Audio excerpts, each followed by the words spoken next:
ఓం శ్రీమాత్రే నమః. ETV life ఆధ్యాత్మిక ఛానల్ ప్రేక్షకులకు స్వాగతం. వందే గురూణాం చరణారవిందం సందర్శిత స్వాత్మ సుఖావబోధే జనస్య యే జాంగలికాయమానో సంసారహాలాహల మోహశాంత్యై. గురువుగారు కనపడగానే మనం సాష్టాంగ దండ ప్రణామం చేస్తాం. ఎందుకు ఆ విధంగా గురువుగారికి పాద నమస్కారం చేయాలి అంటే, సంసారం అనే హాలాహలం కాలకూట విషం నెత్తికెక్కిన నేపథ్యంలో అపస్మారక స్థితిలో మూర్ఛనకు గురి అయినటువంటి శిష్యుడికి విషవైద్యుడిలాగా చికిత్స చేసి తెలివి తెప్పించి అతని జీవన గమనానికి అవసరమైన ధర్మాలను తెలియజేసేవే గురువుగారి పాదాలు. అందుకే గురువుగారు కనపడగానే ఆ పాదాలను స్పృశించి నమస్కరిస్తాం. ఈ సంసారం అనేటువంటి కాలకూట విషం నీ చిత్తాన్ని భ్రాంతికి గురిచేసి నీ కర్తవ్యాన్ని విస్మరించేలా నిన్ను మోహితుణ్ణి చేస్తోంది.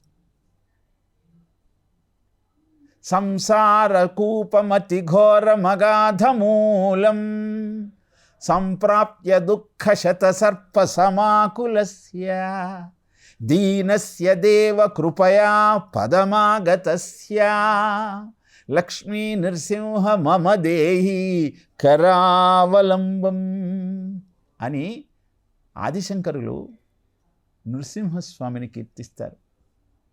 అతి ఘోరము అగాధము అయినటువంటి ఈ సంసార కూపంలో చిక్కుకుపోయానయ్యా. దుఃఖములనే సర్పముల కాటుకు గురి అయి నీ పాదాలను ఆశ్రయిస్తూ ఉన్నాను. నాకు చేయూతనిచ్చి నన్ను నిలబెట్టాల్సిన బాధ్యత నీదే అని లక్ష్మీ నృసింహ కరావలంబ స్తోత్రంలో శంకర భగవత్పాదులు నృసింహస్వామిని కీర్తిస్తారు. సంసారాన్ని అగాధము అతి ఘోరము అని అభివర్ణిస్తున్నారే, ఇది ఎంత మటుకు న్యాయము? కష్టపడి చదువుకొని ఉన్నతమైన ఉద్యోగంలోకి ప్రవేశించి భార్యాపిల్లలతో ఆనందంగా గడుపుతున్నటువంటి ఈ పరిస్థితిని నరకకూపంతో వర్ణించటం ఎంతవరకు న్యాయం? స్వర్గధామమైన సంసారాన్ని నరకప్రాయమంటూ అభివర్ణించటంలో ఔచిత్యమేమున్నది అన్న సందేహం మనకు కలుగుతుంది. ఆహార నిద్ర భయమైథునంచ సామాన్యమేతత్ పశుభిర్నరాణాం ధర్మో హి తేషాం అధికో విశేషో ధర్మేణ హీన పశుభిస్ సమాన అని చెబుతారు. ఆహార నిద్ర భయము మైథునము ఇవన్నీ జంతువుకు మనిషికి సామాన్యమే. కానీ ధర్మబద్ధమైన జీవితం గడపటమే మనిషి యొక్క విశేషం. ధర్మం అంటే ఏమిటి? ఎలా ఉంటుంది? దాన్ని ఎలా నిర్వచించాలి అంటే పెద్ద నిర్వచనాలు సంస్కృత సాహిత్యంలో తెలియజేసినటువంటి సమాసాలు అక్కరలేదు. నువ్వు బస్సు ఎక్కినప్పుడు నీ కనుల ముందే ఒక గర్భిణీ స్త్రీ, ఒక వృద్ధురాలు బస్సు ఎక్కి కూర్చోవడానికి స్థలం లేక నిలబడి ఉన్నదనుకో, కూర్చున్న నువ్వు లేచి వారిని ఆదరించి ఆ స్థానాన్ని వారికి ఇస్తే నీ ధర్మాన్ని నువ్వు నెరవేర్చినట్టే. అది మానవ ధర్మం. ఈ సత్యాన్ని నీకు తెలియజేసి నీ జీవితంలో నువ్వు ఆచరించాల్సిన ధర్మాలు నీకు తెలియజేసేవాడే గురువు. ఆ గురు సందేశమే నీ జీవితానికి సోపానంగా మారి ధర్మ మార్గంలో నీ ప్రయాణానికి శ్రీకారం చుడుతుంది. ఋషిపీఠమైన భారతదేశంలో గురు సందేశాలన్నీ life on the earth, life after death, ఈ రెండింటిని గురించి వివరించిన ప్రవచనాలే. దేహినోస్మిన్ యథాదేహే కౌమారం యవ్వనం జరా తథా దేహాంతర ప్రాప్తి ధీరస్తత్ర నముహ్యతి అని భగవద్గీత చెబుతుంది. ప్రతి జీవుడు దేహంలోకి ప్రవేశించినప్పుడు బాల్యము, కౌమారము, యవ్వనము, ప్రౌఢత్వము, వృద్ధాప్యము ఈ అవస్థలనన్నింటినీ దాటుకుంటూ వెళ్ళాలి. అనంతరము దేహాన్ని వదిలి ఇంకొక దేహంలోకి ప్రవేశించినప్పుడు ధీరుడైన వాడు అక్కడ మోహితుడు కాడు, భయపడడు. అద్భుతమైన మానవ జీవితంలో ఎదురయ్యే అవస్థలనన్నింటినీ ధైర్యంగా ఎదుర్కొంటూ దేహము భగవంతుడిచ్చినటువంటి వరమన్న భావనతో సాధనను కొనసాగిస్తూ అనంతరం దేహాన్ని వదిలినా భయపడాల్సిన అవసరం లేదన్న భావనతో జీవితాన్ని కొనసాగించేవాడే భారతీయుడు. దేహాన్ని వదిలిన తరువాత జీవుడి పరిస్థితి ఏమిటి? అసలు ఇంకొక దేహం దొరుకుతుందా? మానవుడికి మానవ దేహమే దక్కుతుందా? ఇలాంటి అనేక సందేహాలు ఆధునిక విజ్ఞానానికి కూడా అందక ఎటూ తేల్చలేని స్థితిలో ఉన్నప్పుడు ఆర్షవాంగ్మయం దానికి సమాధానం చెప్పింది. నీ జీవితాన్ని ఎలా కొనసాగించాలి అన్నటువంటి సందేహానికి అనేక ఋషుల జీవితాలే ఆదర్శంగా నిలిచాయి. సముడై ఎవ్వడు ముక్త కర్మ చేయుడై సన్యాసి ఒంటిబోవా మహాప్రీతిన్ ఓహో కుమారయనుచున్ వ్యాసుండు జీరంగా వృక్షములున్ తన్మయతన్ ప్రతిధ్వనులు సక్కంజేసే మున్నట్టి భూతమయున్ మ్రొక్కెద బాధరాయణి తపోధన్యాగ్రణిన్ ధీమణిన్ అంటాడు భాగవతంలో శుకమహర్షి యొక్క పరిస్థితిని వివరిస్తూ. వేదాన్ని న్యాసం చేసి 4 భాగాలుగా 4 వేదాలుగా ప్రపంచానికి అందించిన వ్యాసుడు కూడా అరణిని మథిస్తున్న సమయంలో వికారానికి గురి అయి ఘృతాచి ద్వారా శుకబ్రహ్మకు జన్మనిచ్చాడు. అలా జన్మించిన శుకుడు జీవితాన్ని ప్రారంభిస్తూనే నివృత్తి మార్గంలోకి తన ప్రయాణాన్ని ప్రారంభించాడు. సంతానం కావాలన్న తన కోరికను ఈశ్వరుడు ఇలా నెరవేర్చాడు కదా అని సంతోషిస్తున్న వ్యాసుడు శుకుడు ఏది పట్టించుకోకుండా అలా ముందుకు సాగిపోవటం చూసి మోహానికి గురి అయ్యాడు.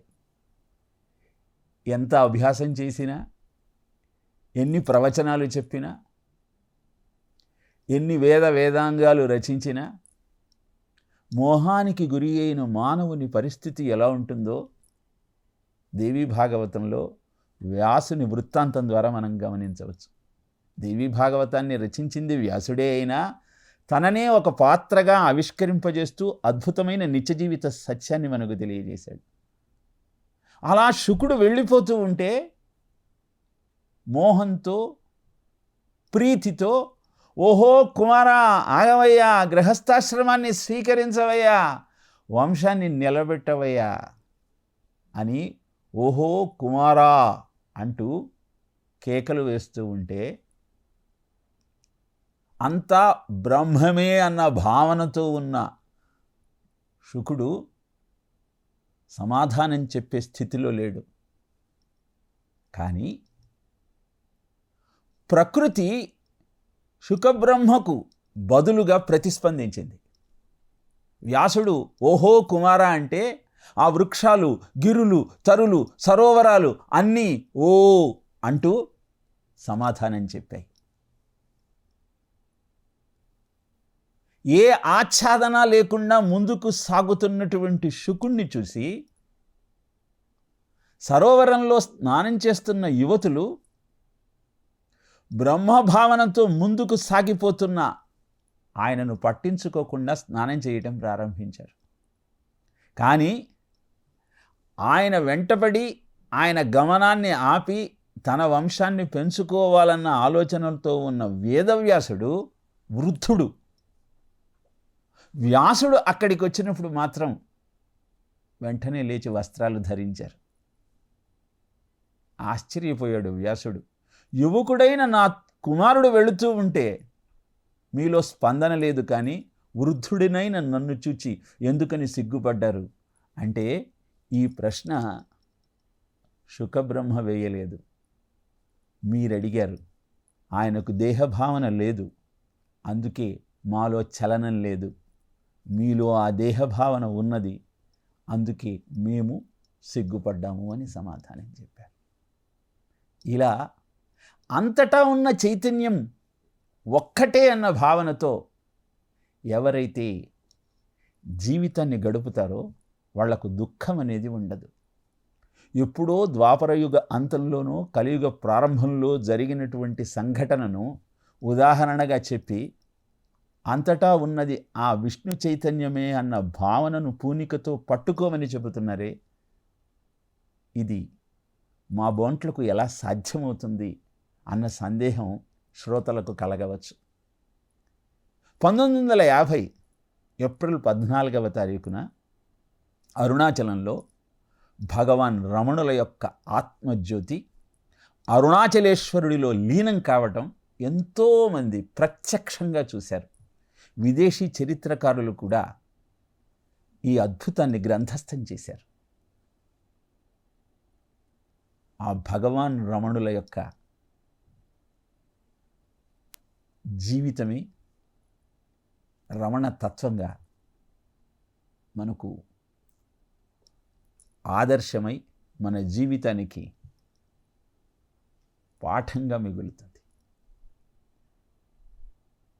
భగవాన్ రమణులు కోతితో సంభాషించారు, పాముకు ఉపదేశం చేశారు, కుక్కకు సమాధి కట్టారు, పులిని సిద్ధపురుషుడిగా గుర్తించి సంభాషించారు, ఆవును గోశాల దాకా తీసుకువెళ్ళారు. దీనిలో ఆశ్చర్యమేమున్నది అన్న సందేహం మనకు కలుగుతుంది. ఒక్కొక్క దృష్టాంతాన్ని మనం పరిశీలించినట్టయితే వారి జీవితం మనకు ఆదర్శం ఎలా అవుతుందో ఈ గురు సందేశం కార్యక్రమంలో మనం తెలుసుకోవచ్చు. కోతులన్నీ 2 సమూహాలుగా విడిపోయి రమణుల ఆశ్రమం దగ్గరకు వచ్చి గొడవ పడుతూ ఉంటే ఆశ్రమం బయటకు వచ్చి ఏమిటి మీ గొడవ అని ప్రశ్నించారు. ఒక సమూహంలోని ఒక కోతి తన బాధను వెళ్ళగక్కింది. ఇంకొక సమూహంలోని పెద్ద కోతి అది కాదంటూ వాదులాటకు దిగింది. రెండింటినీ సముదాయించి చక్కగా కలిసి సహజీవనం చెయ్యమంటూ ఉపదేశం చేశారు. అవన్నీ ఆనందంగా రమణులతో కలిసియే జీవనాన్ని కొనసాగించాయి. ఒక కోతి భగవాన్ రమణులతో, నేను వృద్ధాప్యంలో ఉన్నాను, నా కొడుకు కోడలు ఇద్దరు విద్యుద్ఘాతానికి గురి అయి ప్రాణాలు వదిలారు. ఈ వృద్ధాప్యంలో నా మనుమలను చూసుకొని బ్రతకాల్సిన అగత్యం ఏర్పడింది. వాళ్ళ సంరక్షణను నేను ఎలా చేయగలుగుతాను అంటూ రోధిస్తే దాన్ని సముదాయించారు. ఇంకొక కోతి నిరంతరము ఆ రమణుల ఒడిలోనే కూర్చొని ఆడుకునేది. చాలా శుచి శుభ్రత ఆ కోతికి ఎక్కువ. పళ్ళెంలో భోజనాన్ని పెడితే చేతులు కడుక్కొని కాళ్ళు కడుక్కొని ఆ పళ్ళాన్ని దూరంగా తీసుకుని వెళ్ళి చక్కగా ఒక్క మెతుకు కూడా కింద పడకుండా దాన్ని స్వీకరించి అనంతరం ఆ పళ్ళాన్ని అక్కడ పెట్టి వెళ్ళేది. ఒకరోజు ఆ కోతి అన్నం మెతుకులనన్నీ అటు ఇటు విసిరేస్తూ ఉంటే భగవాన్ రమణులు కోపడ్డారు. దానికి కోపం వచ్చింది. వెంటనే గబగబా రమణుల దగ్గరకు వచ్చి తన చేత్తో ఆయన ముఖం మీద కొట్టింది. రమణులు దాన్ని దూరంగా నెట్టివేశారు. తన ఒడిలోకి రానియకుండా అడ్డుకున్నారు. ఆ కోతి ప్రాధేయపడుతూ దండాలు పెడుతూ తనను దగ్గరకు తీసుకోమని ప్రార్థించింది. కోతితో సంభాషణ మీరు ఎలా చేయగలుగుతారు అని శిష్యులంతా ప్రశ్నిస్తే ఉన్నది ఒక్కటే బ్రహ్మము అన్న సమాధానాన్ని చెప్పారు భగవాన్ రమణులు.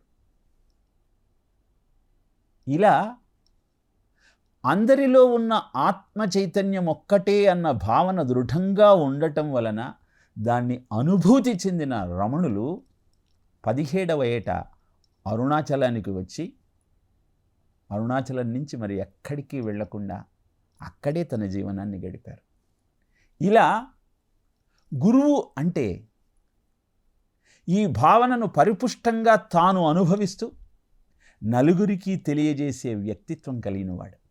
అందుకే గురువు పాదాలకు మనం నమస్కరించి ఆ భావన మనలో కూడా ఉద్దీపన కావాలి అని ప్రార్థన చేస్తాం. ఆశ్రమంలో ఉన్న గోవు ప్రతినిత్యము భగవాన్ రమణుల చెంతకు వచ్చి ప్రదక్షిణ చేసి వెళ్ళేది. ఒకరోజు ఆ గోవు కొంత అల్లరి చేస్తూ ఉంది. భగవాను అది గమనించి, ఏమిటి లక్ష్మి, ఏం కావాలి అంటే భగవాన్ చేతిని పట్టుకోవటానికి ప్రయత్నం చేస్తూ ఉంది. అప్పుడు అర్థమైంది, కొత్తగా ఒక గోశాల నిర్మించారు, దానిలోకి నేను ప్రవేశించే ముందు మీరు దాన్ని పావనం చెయ్యమని అభ్యర్థిస్తూ ఉంది.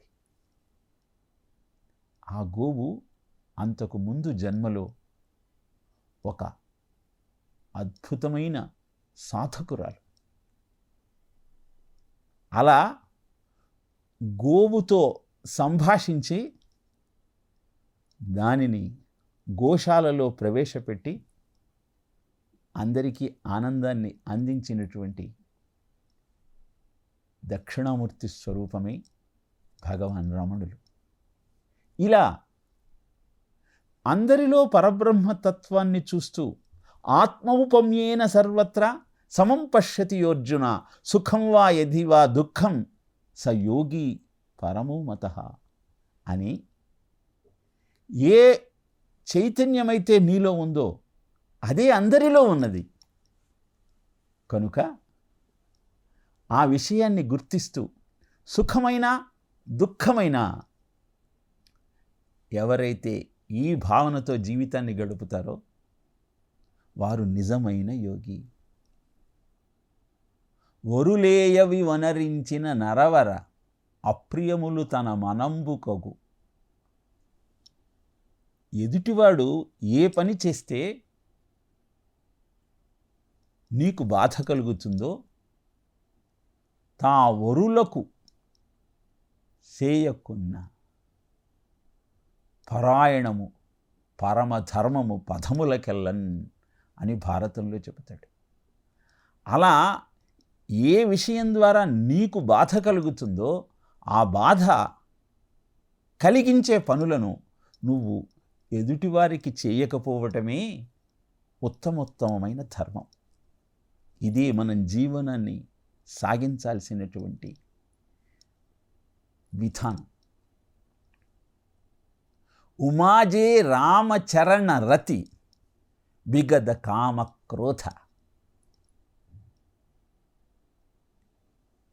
అంతటా రామమయమే, రాముని చైతన్యమే, రామ మాహత్యమే ఉన్నదన్న భావనతో నువ్వు జీవనాన్ని గడపగలిగితే విగత కామక్రోధ నీలో ఉన్న అరిషడ్వర్గము అంతరింపబడుతుంది. అప్పుడు విరోధమన్నదే ఉండదు. Close the eyes, see the god in meditation, open the eyes, see the god in his creation. ఇదే మనం జీవితాన్ని గడపటానికి అవసరమైన సాధన క్రమం. దీనిని గురుస్థానంలో ఉన్న మహానుభావులంతా ఆచరించి చూపించారు. కంచి పరమాచార్య ముందు ధ్యానం చేసుకుంటున్న సమయంలో పడగెత్తి నిలబడ్డ పామును భక్తులంతా చూసి భయపడి బంధించారు. కానీ స్వామి కనులు తెరిచి చూచి ఆ సర్పాన్ని తీసుకొని వెళ్ళి అరణ్యంలో దగ్గర ఉండి వదిలేసి వచ్చారు. అలానే రమణులు సంభాషిస్తున్న సమయంలో కూడా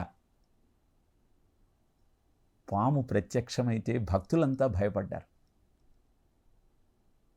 అందరూ భయపడుతున్నారు, మీరు రావటం అవసరమా అని చెప్పగానే ఆ పాము నిష్క్రమించింది. ఇలా ఎన్నో ఉదాహరణలు మనకు కనబడుతూ ఉంటాయి. కోతి భగవాన్ రమణుల యొక్క సందేశాన్ని అర్థం చేసుకొని సంచరించింది అని అన్నారే, దాన్ని మేము ఎలా విశ్వసించాలి అని కూడా సందేహం కలగవచ్చు. గుర్తించాల్సిన సత్యం ఏమిటి అంటే, మానవ స్పర్శ తగిలిన కోతిని మిగతా కోతులు దగ్గరకు రానివ్వవు. కానీ భగవాన్ రమణుల స్పర్శ పొందినటువంటి కోతిని తిరిగి తమ సమూహంలో కలుపుకున్నాయి కోతి మూకలన్నీ.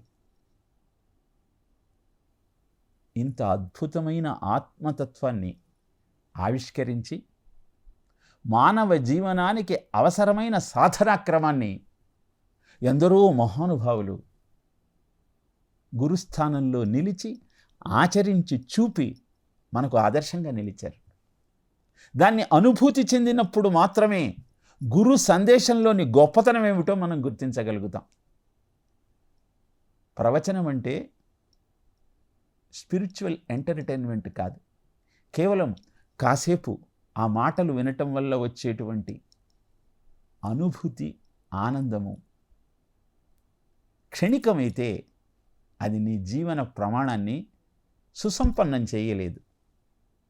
దానిని ఆచరిస్తూ వాళ్ళు చూపిన మార్గంలో మనం నడిచినప్పుడే గురు సందేశం సఫలమవుతుంది.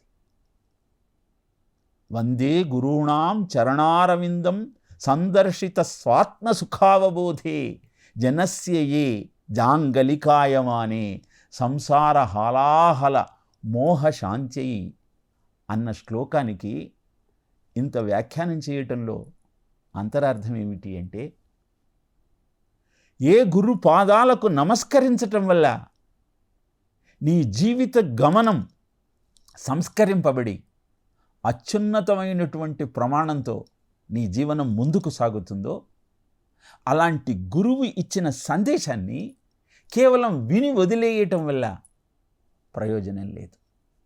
అనుభూతి చెందుతూ, ఆచరిస్తూ, అనుష్ఠానిస్తూ అందరికీ ఆదర్శంగా మనం మనగలిగినప్పుడే గురువు యొక్క ఆలోచన పరిపుష్టమై ఆయన ఆనందానికి ఇది హేతు అవుతుంది.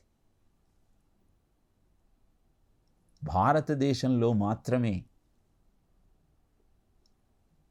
మృత్యు అనేది భయాన్ని కలిగించని ఒక పరిస్థితి. ఎలా చెప్పగలుగుతారు మీరు అని సందేహం కలగవచ్చు. ఎందరో మహానుభావులు స్వేచ్ఛా మరణం, యోగం ద్వారా మహిమూలాధారే కమపి మణిపూరే హుతవహం స్థితం స్వాధిష్టానే హృది మరుతమాకాశముపరి మనోభిభ్రూ మధ్యే సకలమపి భిత్వా కులపథం సహస్రరే పద్మే సహరహసి పథ్యా విహరసి. మూలాధారంలో ఉన్న కుండలిని పరాభట్టారిక షట్చక్ర విధి సంచారాన్ని ఉద్దీపన చేసి ఒక్కొక్క చక్రాన్ని దాటుతూ ఒక్కొక్క గ్రంథిని భేదిస్తూ సహస్రారంలో ఉన్నటువంటి ఆ చైతన్యంతో ఐక్యం పొంది కపాలమోక్షం ద్వారా మళ్ళీ జన్మించాల్సిన అగత్యం లేకుండా ముక్తిని పొందారు. అందుకే రాఘవేంద్ర స్వామి లాంటి యోగులను ఆ బృందావనంలో ఉంచినప్పుడు వారు ఇప్పటికీ మనను కరుణిస్తూ ఆ సందేశాన్ని మనకు అందిస్తున్నారు. ఇలా మృత్యువంటే భీతి లేనటువంటి ఆలోచన విధానం కేవలం భారతీయతలోని మాత్రమే మనకు సాక్షాత్కరిస్తుంది. మరి లైఫ్ ఆఫ్టర్ డెత్ ఎలా ఉంటుంది? అందరికీ ఈ సాధనా క్రమం సాధ్యమేనా? ఈ విషయాన్ని ఇంకొక ప్రసంగంలో తెలుసుకునే ప్రయత్నం చేద్దాం. ఓం తత్సత్.